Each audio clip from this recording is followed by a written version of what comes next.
Assalamualaikum dan salam sejahtera. Buletin Pahang, edisi petang 16 Ogos 2021. Saya Syazli Sufi Syed Unik bersama anda dalam Buletin Pahang. Perhatian yang diberikan kepada murid berkeperluan khas oleh Kerajaan Pahang melalui bantuan Prihatin Pahang amat dihargai setiap penerimanya. Penyampaian bantuan kepada penerima di bawah Dewan Negeri Lancang telah dilakukan oleh Pengerusi Jawatankuasa Perlancongan, Kebudayaan, Alam Sekitar, Perladangan dan Komoditi Negeri Pahang Yang Berhormat Datuk Seri Haji Muhammad Syarkar Haji Syamsuddin baru-baru ini.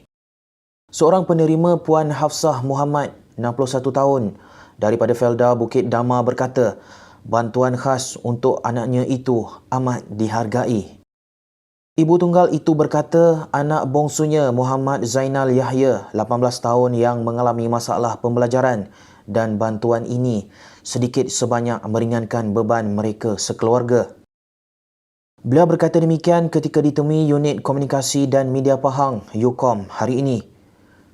Turut mempunyai anak masalah yang sama, Puan Rohana Ramli, 47 tahun, menghargai ingatan daripada kerajaan negeri kepada anak-anak istimewa ini. Anaknya Muhammad Amir Firdaus Ahmad Fazilah, 15 tahun, bersekolah di Sekolah Menengah Kebangsaan Lancang dan berada dalam kelas khas. Justru beliau mengucapkan terima kasih kepada kerajaan negeri kerana sudi memberi perhatian kepada golongan anak-anak istimewa ini. Apatah lagi kehidupan dilalui agak sukar ketika pandemik melanda sejak tahun lalu. Bagi Puan Nur Latifah Abdullah, 48 tahun, yang merupakan tukang cuci di Sekolah Menengah Kebangsaan Lancang, pemberian tersebut amat bermakna kepadanya dan keluarga. Bantuan ini meringankan beban mereka selain membantu menampung belanja dan pendapatan suami, Ishak Lalu, 53 tahun, yang mencari rezeki sebagai tukang potong ayam di pasar.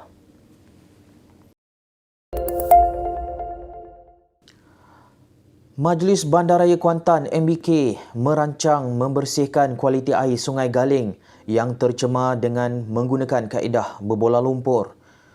Datuk Bandar Majlis Bandaraya Kuantan MBK Yang Hormat Datuk Hamdan Husin berkata, kaedah berbola lumpur ini adalah salah satu program jangka masa pendek dalam perancangan pemulihan Sungai Galing.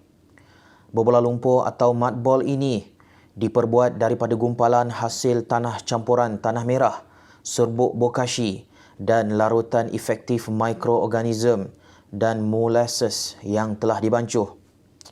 Beliau berkata berbola lumpur digunakan bagi pemulihan semula kualiti air sungai kerana ia kekal bertahan dalam sungai bagi tempoh 2 minggu sebelum dibawa arus. Ia bertujuan memecah molekul organik seperti sisa lumpur, besi berat dan sebagainya, dan bahan ini memerlukan masa 30 hari untuk larut dan semua mikroorganisma akan mula bertindak balas untuk menguraikan sedimen yang terdapat di sungai. Jelasnya, satu bola lumpur dapat membersihkan sekitar 1000 liter air secara beransur-ansur mengikut tahap pencemaran yang berlaku di sungai.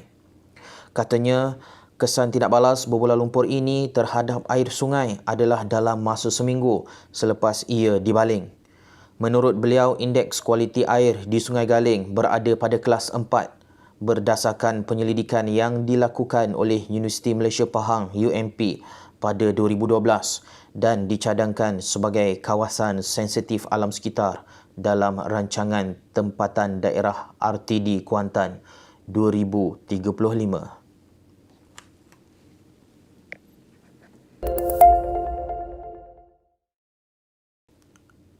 Sebanyak 402 keluarga di Kampung Tekek, Pulau Tioman menerima sumbangan bantuan keperluan asas daripada Majlis Ugama Islam dan Adat Resam Melayu Pahang MUIP baru-baru ini.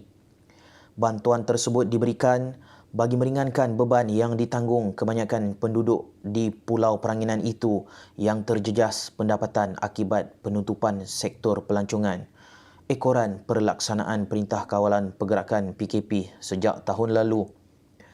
Ini telah mengakibatkan ketiadaan pelancong yang datang berkunjung ke Pulau Tioman dan memberi kesan terhadap pendapatan penduduk yang kebanyakannya bergantung kepada sektor perlancongan semata-mata.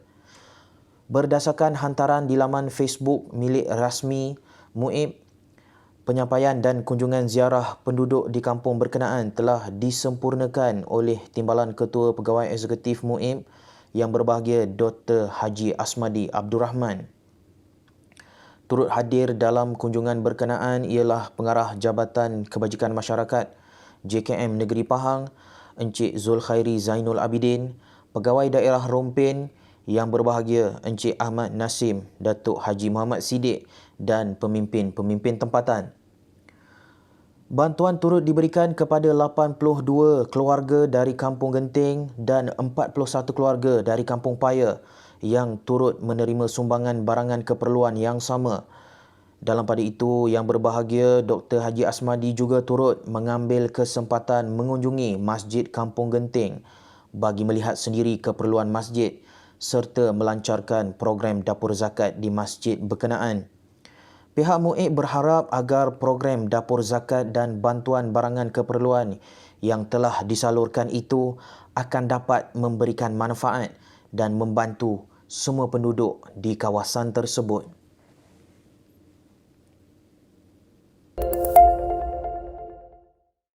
Sekian Buletin Pahang edisi petang bersama Unit Komunikasi dan Media Pahang.